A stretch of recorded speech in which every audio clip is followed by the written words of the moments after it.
ಬರ್ತದ ನನ್ನ ಮನಸ್ಸಿನಾಗ ವಿಚಾರ. ಒಂದೆಲೆ ಬಾಬಾ ಸಾಹೇಬ್ ಅಂಬೇಡ್ಕರ್ ಇರ್ಲಿಲ್ಲ ಅಂದ್ರೆ ಸಮಾಜದ ಪರಿಸ್ಥಿತಿ ಹಂಗಿರ್ತಿತ್ತು.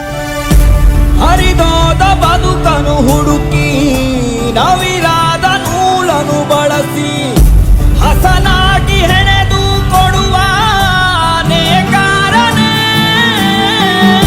ಮಾಳಿಗೆಯು ಸೋರುವ ಮುನ್ನ ಛಾವಣಿಯ ಹಾಸುವ ನೀನು.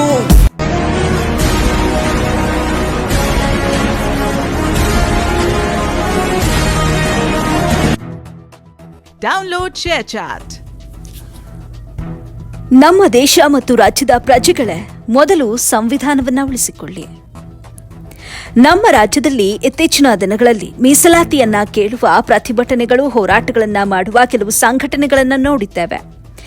ಏನೇ ಇರಲಿ, ಹೇಗೆ ಇರಲಿ, ನೀವೆಲ್ಲರೂ ಒಗ್ಗಟ್ಟಿನಿಂದ ಇರಿ ಎಂದು ಸಂವಿಧಾನ ಶಿಲ್ಪಿ ಬಾಬಾ ಸಾಹೇಬ್ ಅಂಬೇಡ್ಕರ್ ಅವರು ನಮಗಾಗಿ ಎಷ್ಟೋ ಹೋರಾಟಗಳನ್ನ ಮಾಡಿದ್ದಾರೆ ಎನ್ನುವುದು ಮೊದಲಿಗೆ ನೆನಪಿನಲ್ಲಿರಲಿ.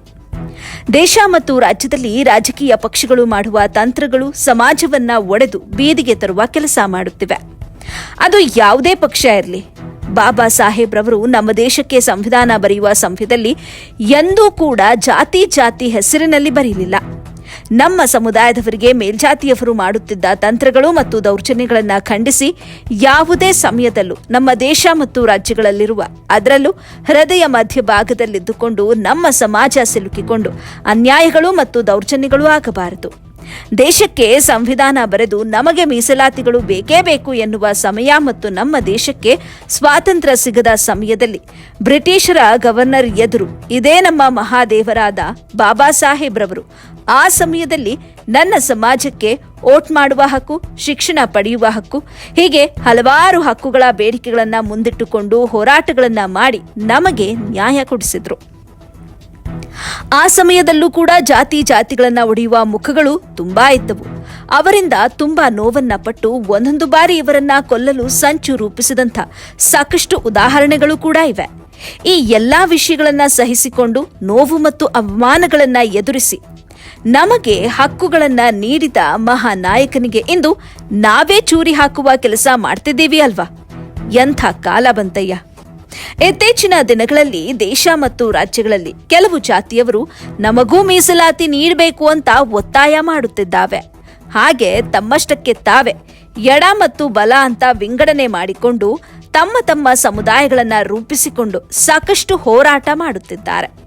ಇದನ್ನ ನೋಡಿ ಕೆಲವು ಹುಚ್ಚು ಸ್ವಾಮೀಜಿಗಳು ಕೂಡ ನಮ್ಮ ಸಮುದಾಯಕ್ಕೂ ಕೂಡ ಮೀಸಲಾತಿ ನೀಡಬೇಕು, ನಮ್ಮ ಸಮುದಾಯದ ನಾಯಕನಿಗೆ ರಾಜಕೀಯದಲ್ಲಿ ಉನ್ನತವಾದಂಥ ಸ್ಥಾನಮಾನಗಳನ್ನ ಕೊಡಿ ಅಂತ ಪ್ರತಿಭಟನೆಗಳನ್ನ ಮಾಡ್ತಿದ್ದಾರೆ.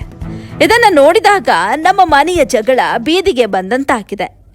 ಇದೇ ಕಾರಣಗಳನ್ನ ಇಟ್ಕೊಂಡು ಮೇಲ್ಜಾತಿ ಜನರು ಅವರ ಮಧ್ಯಭಾಗದಲ್ಲಿ ಇದ್ದುಕೊಂಡು ಅವರ ನಡುವೆಯೇ ಹಲವು ಗೊಂದಲಗಳನ್ನ ಮೂಡಿಸುತ್ತಿದ್ದಾರೆ. ಹೇಗೆ ಮಾಡುತ್ತಿದ್ದೇವೆ ನೋಡಿ ಅಂತ ಜನಸಾಮಾನ್ಯರು ಈಗ ನಗುವಂತಾಗಿದೆ. ಇವರದ್ದೇನೂ ತಪ್ಪಲ್ಲ ಬಿಡಿ ಸ್ವಾಮಿ. ಮೊದಲೇ ನಮ್ಮ ದೇಶದಲ್ಲಿ ರಾಜಕಾರಣಿಗಳು ಮಾಡಿಕೊಳ್ಳುವ ಪಕ್ಷಗಳು ಹಚ್ಚಿದ ಬೆಂಕಿ ರಾಜ್ಯದಲ್ಲಿ ಈಗ ಆತಂಕ ಸೃಷ್ಟಿ ಮಾಡಿದೆ. ಒಂದನೊಂದೂರಲ್ಲಿ ಒಬ್ಬ ರಾಜನಿದ್ದನು, ಊರ ಮನೆಯ ಬೆಳಕಾಗೆ ಇದ್ದನು, ಜನಕಾಗೆ ಕನಸ ಕೋಟೆ ಕಟ್ಟಿದ,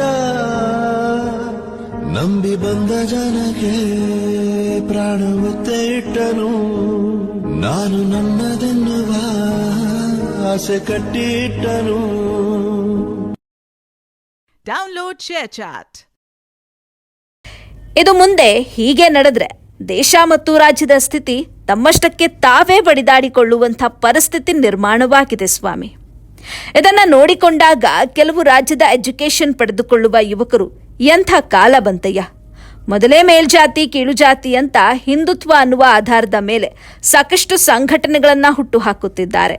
ಇದು ಒಂದು ಗೋಳಾದ್ರೆ ನಮ್ಮ ಹಕ್ಕುಗಳನ್ನ ನೀಡಿದ ಸಂವಿಧಾನ ಶಿಲ್ಪಿಗೆ ಜಾತಿಗೂ ಮೀಸಲಾತಿ ನೀಡಿ ಅಂತ ಹೋರಾಟ ಮಾಡುವ ಮೂಲಕ ಕಪ್ಪು ಮಸಿ ಬಳಿಯುವಂತಾಗಿದೆ. ಹಲವಾರು ಸಂಘಟನೆಗಳು ಮತ್ತು ಜಾತಿಗಳು ಈಗ ಒಂದೇ ಮನೆಯಲ್ಲಿ 3 ಒಲೆ ಮಾಡಿಕೊಳ್ಳುತ್ತಿದ್ದಾರೆ. ಈ ಸಂಪೂರ್ಣ ವಿಷಯ ನೋಡಿಕೊಂಡಾಗ ಏನೇ ಇರಲಿ, ಹೇಗೆ ಇರಲಿ, ನೀವು ಒಗ್ಗಟ್ಟಿನಿಂದ ಇರಿ, ಸಂವಿಧಾನ ಉಳಿಸಿಕೊಳ್ಳಿ ಎಂಬುದು ಇಂದಿನ ಯುವ ಪೀಳಿಗೆಯ ಆಗ್ರಹವಾಗಿದೆ.